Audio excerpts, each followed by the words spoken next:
தினமும் காலையில நம்ம தூக்க கலக்கத்துல எழுந்த உடனே பண்ற முதல் விஷயம் என்ன? கண்டிப்பா பாத்ரூம் கண்ணாடியில நம்ம முகத்தை பாக்குறது தான். ஆமா, அதேதான். முகம் ஃப்ரெஷ்ஷா இருக்கா, கண்ணுக்கு கீழே கருவளையம் இருக்கான்னு ரொம்ப அக்கறையா நம்ம வெளித்தோற்றத்தை செக் பண்ணுவோம் இல்லையா? உண்மைதான். முடி எந்த பக்கம் கலைஞ்சிருக்குன்னு கூட விட மாட்டோம். ஆனா ஒரு நிமிஷம் கற்பனை பண்ணி பாருங்க. அந்த கண்ணாடி உங்க முகத்தை மட்டும் காட்டாம அந்த செகண்ட் உங்க மனசுக்குள்ள ஓடுற எண்ணங்களை, குழப்பங்கள் எல்லாம் ஒரு திரையில ஓடுற படம் மாதிரி அப்படியே காட்டினா எப்படி இருக்கும்? ஓ மை காட், கண்டிப்பா பயமா தான் இருக்கும். உங்களை பார்த்து நீங்களே பயந்துருவீங்க. நிஜமாவா? ஏன் அப்படி சொல்றீங்க? ஏன்னா பல நேரங்கள்ல நமக்குள்ள என்ன ஓடிட்டு இருக்கு, எந்த எண்ணம் எங்க இருந்து முளைக்குதுன்னே நமக்கே தெரியறதில்ல. அதாவது மனித மனம் அப்படிங்கிறது ஒரு அடர்ந்த காடு மாதிரி. கரெக்ட். அங்க எந்த மிருகம் எப்ப வெளியே வரும்னு கணிக்கவே முடியாது. இது ஒரு மிகப்பெரிய உளவியல் சிக்கல். எக்ஸாக்ட்லி. இந்த சிக்கலை தீர்க்கத்தான் நாம இன்னைக்கு ஒரு அற்புதமான ஆழமான அலசல்ல இறங்க போறோம். சூப்பர். இன்னைக்கு எந்த சோர்ஸ் எடுத்திருக்கோம்? ஸ்ரீமத் சுவாமி சித்பவானந்தர் எழுதின டெய்லி டிவைன் டைஜஸ்ட், அதாவது டெய்லி டிவைன் டைஜஸ்ட் அப்படிங்கிற புக்ல இருந்து மார்ச் 30ஆம் தேதிக்கான ஒரு சின்ன பகுதியை தான் நம்ம இன்னைக்கு அலச போறோம். ஓ, சித்பவானந்தர் ரொம்ப ஆழமான சிந்தனையாளராச்சே. ஆமா. இதுல சுவாரஸ்யம் என்னன்னா, மனம் எப்படி செயல்படுது அப்படிங்கிற அந்த மிகப்பெரிய தத்துவத்தை ரொம்ப சில ஆங்கில வார்த்தைகள்ல அவர் ஆழமா பதிவு செஞ்சிருக்காரு. அந்த இங்கிலீஷ் வார்த்தைகளுக்கு பின்னாடி பெரிய அர்த்தம் இருக்கும். கண்டிப்பா.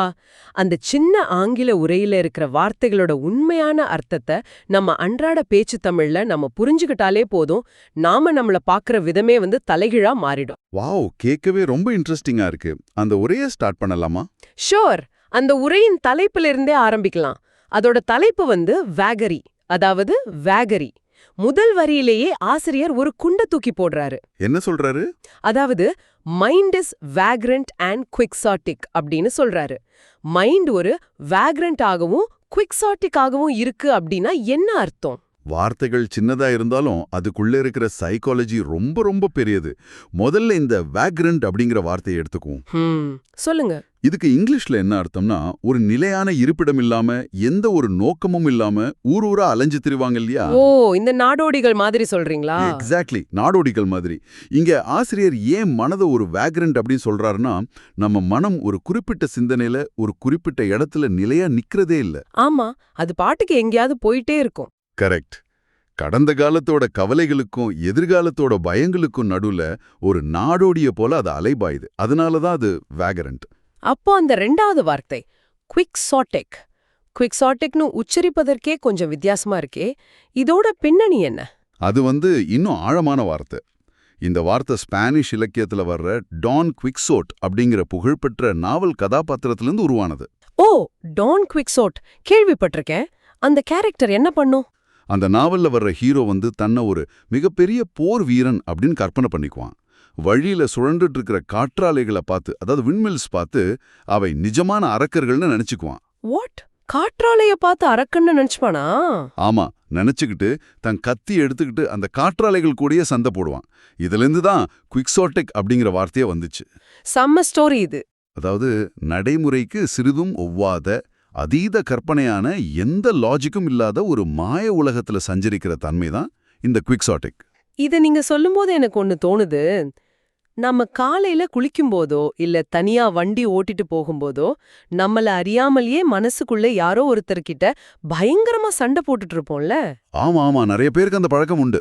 அதாவது அவன் அப்படி சொல்லியிருந்தா நான் இப்படி பதிலடி கொடுத்திருப்பேன் அப்படின்னு இல்லாத ஒரு எதிரிய உருவாக்கி நாமே ஒரு டயலாக பேசி நாமே கோபப்படுவோம். எக்ஸாக்ட்லி. அந்த நாவல்ல வர்ற கேரக்டர் காற்றாலைகள் கூட சண்டை போடுற மாதிரி நாம டெய்லி பாத்ரூம்ல நம்ம கற்பனை எதிரிகள் கூட சண்டை போடுறோம். இதுதான் அந்த குவிக்சாட்டிக் மனநிலையா? ரொம்ப பொருத்தமான ஒப்பீடு. இதுதான் அந்த குவிக்சாட்டிக் தன்மையோட உச்சம். எது நிஜம் எது கற்பனைன்னே தெரியாம, காரண காரியமே இல்லாம மனம் ஒரு மாய வலைய பின்னது. அப்ப மைண்ட் நம்ம கண்ட்ரோல்லையே இல்ல. கண்டிப்பா இல்ல. இதனாலதான் அடுத்த வரியில ஆசிரியர் மிக தெளிவா சொல்றாரு, it's ways can never be predicted அப்படின்னு. அதாவது மனதோட போக்குகளை யாராலும் கணிக்கவே முடியாது. ஆமா, இன்னைக்கு நாம ஒரு முடிவெடுப்போம், நாளைக்கு அதையே வெறுப்போம். அதுல ஒரு லாஜிக்கும் இருக்காது. இது எனக்கு ரொம்பவே கனெக்ட் ஆகுது. அடுத்த வரியில அவர் ஒரு முரண்பாட்டை முன்வைக்கிறாரு. என்ன முரண்பாடு? அவர் என்ன சொல்றாருன்னா, it is capable of any act from the sublime to the ridiculous அப்படின்றாரு. ஓ, சப்ளைம் டு ரெடிகுலஸ். ஆமா. அதாவது மனம் சப்ளைம் அப்படிங்கிற மிக உயர்ந்த அல்லது புனிதமான செயல்களையும் செய்யும், அதே சமயம் ரிடிகுலஸ் அப்படிங்கிற மிக கீழான கேலிக்கூத்தான செயல்களையும் செய்யும்னு சொல்றாரு. ஒரு எக்ஸ்ட்ரீம்ல இருந்து இன்னொரு எக்ஸ்ட்ரீம். கரெக்ட். இத நான் ஒரு சாதாரண அன்றாட உதாரணத்தோட பொருத்தி பார்க்கறேன். சொல்லுங்க, எப்படி கனெக்ட் பண்றீங்க? நாம காலையில எழுந்த உடனே ஒரு நல்ல மோட்டிவேஷனல் வீடியோ பார்த்திருப்போம். இன்னைக்கு முதல் என் வாழ்க்கைய மாத்திட போறேன், உலகமே வியக்கிற அளவுக்கு ஒரு பெரிய காரியத்தை செய்ய போறேன்னு ஒரு பிரம்மாண்டமான லட்சியத்தோட நினைப்போம் இல்லையா? ஆமா, நிறைய நாள் அப்படி நடக்கும். அதுதான் அந்த சப்ளைம் நிலை. ஆனா அடுத்த 10 நிமிஷத்துல நாம குடிக்கிறதுக்காக கொடுக்கப்படுற காஃபி சூடா இல்ல அப்படிங்கறதுக்காக வீட்ல இருக்கிறவங்க கிட்ட கத்தி கூச்சலிட்டு ஒரு பெரிய சண்டையே போடுவோம். ஆமா. உலகத்தை மாத்திரேன்னு சொன்னவன் காஃபி சூடா இல்லைன்னு சண்டை போடுறான். இதுதான் அந்த ரிடிகுலஸ் நிலையா? ஒரே மனம் எப்படி இவ்ளோ பெரிய முரண்பாட்டை கையாளுது? நீங்க சொன்ன இந்த காஃபி உதாரணம் மனித மனதோட இயல்பா அப்படியே தோல் உரிச்சு காட்டுது. ஏன் அப்படி நடக்குது? அந்த உளவியலை நம்ம கொஞ்சம் ஆழமா பார்க்கணும். மனம் ஏன் அந்த சப்ளைம் நிலையில இருந்து ஒரு சில நிமிஷங்கள்லயே ரிடிகுலஸ் நிலைக்கு தாவுது? ஏன்னா நம்ம மனசுக்கு ஒரு நிலையான நங்கூரம், அதாவது ஆங்கர் கிடையாது. வந்துடுது. எக்ஸாக்ட்லி. எனக்கு எப்படி கொடுக்கலான்னு எண்ணம் வந்த உடனே அந்த பெரிய லட்சியமெல்லாம் காணாம போய் மிக கீழான ஒரு மிருக உணர்ச்சிக்கு மனம் தள்ளப்படுது. அப்போ அந்த ரெண்டுத்துக்கும் நடுவுல எந்த ஒரு கேப்பும் இல்லையா? எந்த ஒரு சிந்தனை இடைவெளியும் இருக்கிறதில்ல.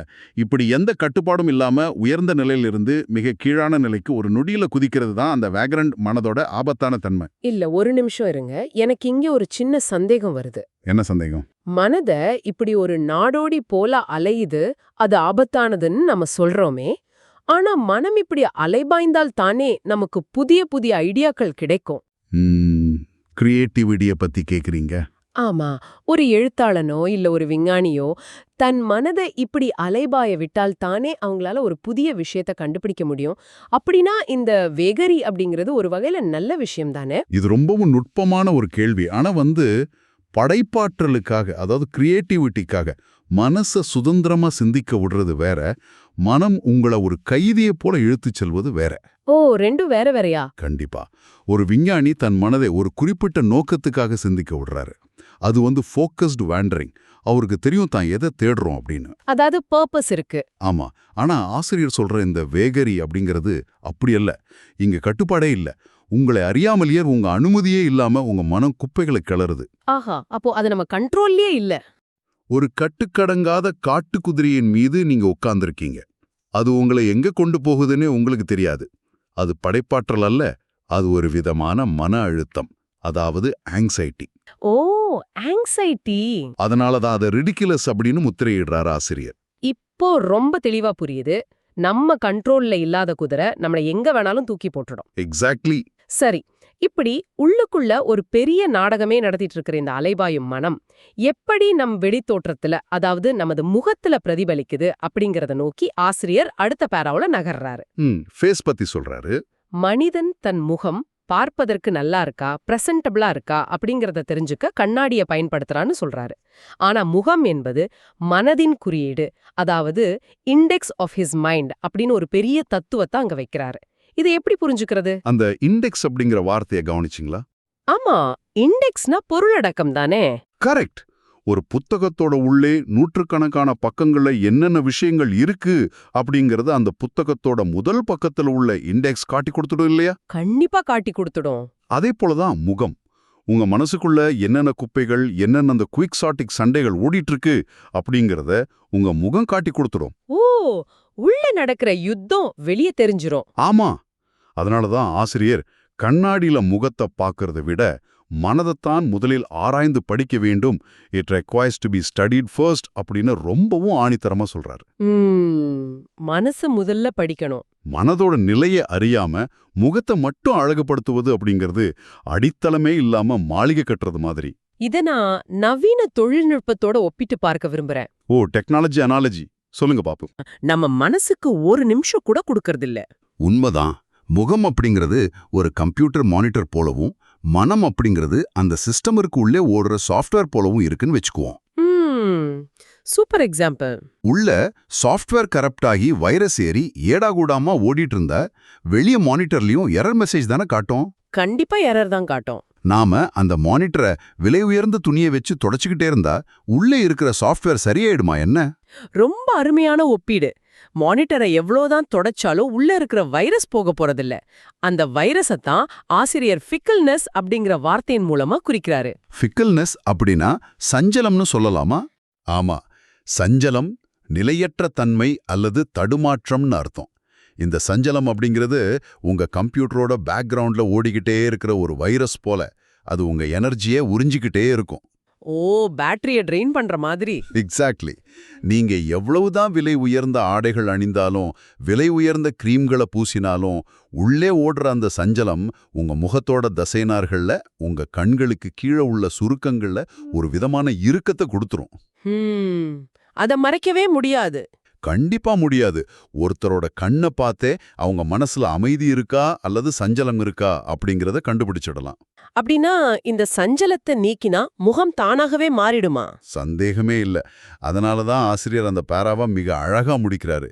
If the mind rids itself of its fickleness, then the face becomes pleasing to all அப்படின்னு. ஓ, pleasing to all, எல்லாருக்கும் பிடிச்ச மாதிரி ஆயிடும். ஆமா. எப்போ மனசுல இருக்கிற அந்த வைரஸ் அழிக்கப்படுதோ, எப்போ அந்த சஞ்சலங்கள் நீங்கி தெளிவு பிறகுதோ, அப்போ உங்க முகத்துல உள்ள தசைநார்கள் தானாகவே ரிலாக்ஸ் ஆயிடும். அந்த இறுக்கம் போயிடும். கரெக்ட். முகத்துல ஒரு இயல்பான பிரகாசம் தோன்றும். அதுதான் உண்மையான ப்ளீசிங் டு ஆல் நிலை.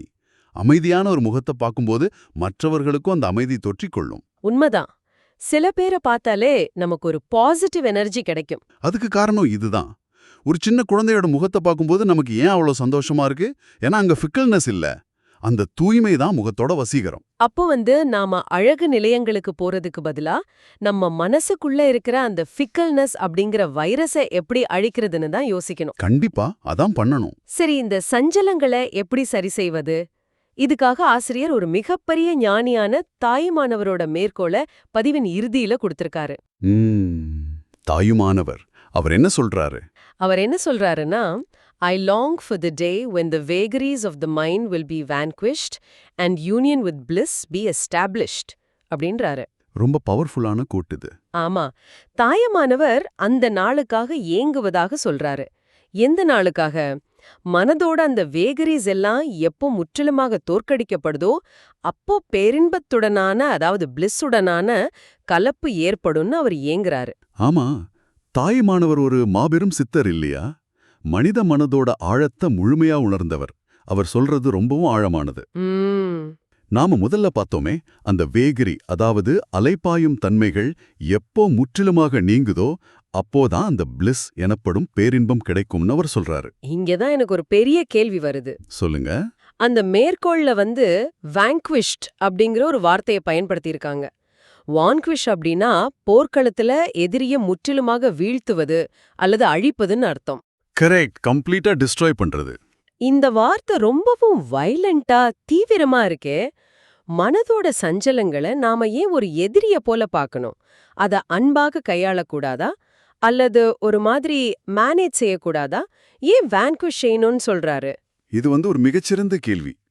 ஏன் கண்ட்ரோல் பண்றது அல்லது மேனேஜ் பண்றது அப்படிங்கிற வார்த்தைகளை பயன்படுத்தாம வான்குவிஷ் அப்படிங்கிற வார்த்தையை பயன்படுத்திருக்காங்கன்னா, மனதோட சஞ்சலங்களை நீங்க சாதாரணமா மேனேஜ் செய்ய முடியாது. ஏன் முடியாது? அது இந்த வாக்க-மோல் அப்படிங்கிற விளையாட்டு மாதிரி. ஓ, அந்த சுத்தியல வச்சு அடிப்பாங்களே அந்த கேமா? அதேலாம்.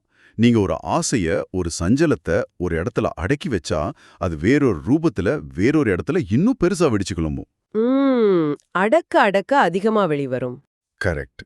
சஞ்சலங்களை அடக்கி வைப்பது, அதாவது சப்ரஷன் அப்படிங்கிறது ஒரு தற்காலிகமான தீர்வே தவிர நிரந்தரமான தீர்வு அல்ல. அதனால தான் அதை முற்றிலுமாக வேரோடு அழிக்க வேண்டும், அதாவது வான்குவிஷ் செய்ய வேண்டும்னு சொல்றாங்க. ஓ, அப்போ அந்த எண்ணத்தோடு சண்டையிடுறதல்லவா இது? இல்ல, எண்ணத்தோடு சண்டையிடுவது அல்ல. அந்த எண்ணம் ஒரு மாயை, அது ஒரு காற்றாலை, அதாவது விண்மில் அப்படிங்கிற புரிதலை அடையிறது தான் அந்த போர். அதாவது அது நிஜமில்லைன்னு புரிஞ்சுக்கிறது. எக்ஸாக்ட்லி. அந்த சஞ்சலத்திற்கு உங்க மேல எந்த அதிகாரமும் இல்லை அப்படிங்கறத உணர்ந்து அதை முற்றிலுமாக வலுவிழக்கச் செய்வதுதான் வான்குவிஷிங். இப்ப புரியுது. ஒருமுறை அந்த வேகரிஸ் எல்லாம் தோற்கடிக்கப்பட்டுட்டா மனசுக்குள்ள இருக்கிற அந்த சத்தம், அந்த இரைச்சல் அடங்கிடும். அப்போ என்ன நடக்கும்? அங்கேதான் அந்த பிளிஸ் பிறக்குது. பிளிஸ் அப்படின்னா வழக்கமா நாம சந்தோஷம், அதாவது ஹாப்பினஸ் தானே நினைச்சுக்கிறோம். ரெண்டுக்கும் என்ன வித்தியாசம்? ஹாப்பினஸ், அதாவது சந்தோஷம் அப்படிங்கிறது வெளியிலிருந்து வர்றது. உங்களுக்கு பிடிச்ச ஒரு உணவு கிடைச்சா சந்தோஷம் வரும், அது தீர்ந்ததும் அந்த சந்தோஷமும் போயிடும். ஆமா, அது டெம்பரரி தான். ஆனா பிளிஸ், அதாவது பேரின்பம் அப்படிங்கிறது அப்படிப்பட்டதல்ல. அது எந்த ஒரு வெளிக்காரணியையும் சார்ந்ததல்ல. உங்க மனசுக்குள்ள ஓடிட்டு இருக்கிற அந்த தேவையற்ற சத்தங்கள், அந்த ஃபிக்கில்னஸ், அந்த குவிக்சாட்டிக் சண்டைகள் எல்லாம் எப்போ முழுமையாக அடங்குதோ அப்ப ஏற்படுற அந்த ஆழமான அமைதிதான் பிளிஸ். ஓ, உள்ளேருந்து வர்ற அமைதி. ஆமா, அது எதனால் வந்தாலும் மாறாத, ஆட்டம் காணாத ஒரு நிலையான அமைதி. அந்த நிலையை அடைவதற்காகத்தான் தாய்மானவர் போன்ற சித்தர்களே இயங்குறாங்க. அப்படின்னா இது எவ்வளோ பெரிய உளவியல் போராட்டம் அப்படிங்கறத நம்ம புரிஞ்சுக்கணும். நம்பவே முடியல. ரொம்ப சாதாரணமா தோன்ற சில ஆங்கில வார்த்தைகளுக்குள்ள இவ்ளோ பெரிய வாழ்க்கை ரகசியங்கள் புதைஞ்சு கிடக்கும்னு நான் கொஞ்சமும் எதிர்பார்க்கல. ஆமா, சித்பவானந்தரோட எழுத்துக்களோட பவரே அதுதான். கண்டிப்பா. இந்த முழுமையான விவாதத்தை நாம அப்படியே ஒரு நேர்கோட்ல இணைச்சு பார்த்தா விஷயம் மிக தெளிவா புரியுது. எப்படி சம்மரைஸ் பண்றீங்க? முதல்ல நம்ம மனம் ஒரு வேகரி மற்றும் குவிக்சாட்டிக் தன்மையுடன், காற்றாலைகளுடன் சண்டையிடும் ஒரு நாடோடியைப் போல எந்த லாஜிக்கும் இல்லாம அலைப்பாயுது. கரெக்ட். அது பிரபஞ்சத்தை பற்றி சிந்திக்கும் சப்ளைம் நிலையிலிருந்து ஆரிய காஃபிக்காக சண்டையிடும் ரிடிகுலஸ் நிலைக்கு ஒரு நொடியில தாவுது. ஆமா, அதுதான் மனதோட முரண்பாடு. மேலும் அப்படிப்பட்ட சஞ்சலங்கள் நிறைந்த வைரஸ் ஏறிய சாஃப்ட்வேர் போன்ற அந்த மனவில்லையை நம்ம சரி செய்யாம வெளியில முகம் பார்க்குற கண்ணாடியை தொடச்சிக்கிட்டு இருக்கோம். ஆமா, மானிட்டரை கிளீன் பண்றோம். ஆனா மனதோட அந்த ஃபிக்கில்னஸ் எனப்படும் சஞ்சலங்களை நீக்கிட்டா முகம் இயற்கையாகவே பிரகாசமாகி ப்ளீசிங் டு ஆல் அப்படின்னு எல்லாருக்கும் பிடிக்கும் வகையில மாறிடும் அப்படிங்கறதையும் பார்த்தோம். மற்றும் இறுதியாக இந்த அலைப்பாயும் தன்மைகளை ஏதோ மேலோட்டமா அடக்கி வைக்காம அதோட ஆணி வேற உணர்ந்து அதை வான்குவிஷ் செய்யும் போது, அதாவது முற்றிலுமாக வீழ்த்தும் போது மட்டுமே தாயுமானவர் கூறும் அந்த பிளிஸ் எனப்படும் ஆழமான நிலையான பேரின்ப நிலை நமக்கு கிடைக்கும். இதுவே இந்த அருமையான உரை நமக்கு உணர்த்தும் மிகப்பெரிய பாடம். சூப்பரா சம்மரைஸ் பண்ணீங்க. இந்த ஆங்கில வார்த்தைகளோட ஆழத்தை, அதோட உண்மையான உளவியல் பின்னணியோட நமது பேச்சு தமிழ்ல இவ்வளவு விளக்கமா பொருத்தி பார்த்தது எனக்கு ரொம்ப சிறப்பான ஒரு அனுபவமா இருந்தது. எனக்கும் நான் ரொம்ப கத்துக்கிட்டோம் இன்னைக்கு. கண்டிப்பா. குவிக்சாட்டிக், வேகரி, ஃபிக்கல்னஸ், வான்குவிஷ் போன்ற வார்த்தைகளை வெறும் டிக்ஷனரி அர்த்தமா மட்டும் பார்க்காம அவை எப்படி நம்ம அன்றாட வாழ்க்கையோட, நம்ம மன அழுத்தத்தோட சம்பந்தப்பட்டிருக்கு அப்படிங்கறத புரிஞ்சுக்கிட்டது நம்ம நேயர்களுக்கும் தங்களை தாங்களே சுய பரிசோதனை செஞ்சுக்க ஒரு புதிய திறவுகோல் அமைந்திருக்கும்னு நான் உறுதியா நம்புறேன். நிச்சயமாக. இது வெறும் ஆங்கில வார்த்தைகளுக்கான அர்த்தம் தேடும் பயணம் மட்டுமல்ல. இது நம்மள நாமே புரிஞ்சுக்கிறதுக்கான, நம்ம மனதோட மாயைகளை களைவதற்கான ஒரு பயணம். சரி, இன்னைக்கு நாம இந்த ஆழமான அறிவுசார் அலசலோட இறுதி பகுதிக்கு வந்துட்டோம். இந்த பதிவை முடிப்பதற்கு முன் உங்களுக்கு, அதாவது கேட்டுட்டு இருக்கிற உங்களுக்கு, ஒரு ஆழமான சிந்தனையை விட்டு செல்ல விரும்புறேன். சொல்லுங்க. நாளை காலை நீங்க வழக்கம் போல உங்க முகத்தை பாத்ரூம் கண்ணாடியில பாக்கும்போது உங்களை நீங்களே ஒரு சுவாரஸ்யமான கேள்வி கேட்டுக்கோங்க. அந்த கண்ணாடியில தெரிவது வெறும் உங்க விழித்தோற்றமா அல்லது உங்க மனதோட சஞ்சலமா? ரொம்ப பவர்ஃபுல்லான கேள்வி. ஆமா, இன்னைக்கு முழுவதும் உங்க மனசுக்குள்ள குதித்தெழ போகிற அந்த ரிடிகுலஸான, இல்லாத ஒரு எதிரியோட சண்டையிடுற அந்த பழக்கத்தை நீங்க எப்படி வான்குஷ் செய்ய போறீங்க? இத எல்லாரும் கண்டிப்பா யோசிக்கணும். பேரின்ப அமைதியை நோக்கி இன்னைக்கு ஒரு சிறு அடியாவது எடுத்து வைக்க முயற்சி செய்யுங்க. மீண்டும் ஒரு அருமையான ஆழமான அலசல்ல சந்திக்கலாம். அதுவரை உங்க மன கண்ணாடிய சுத்தமா வச்சுக்கோங்க.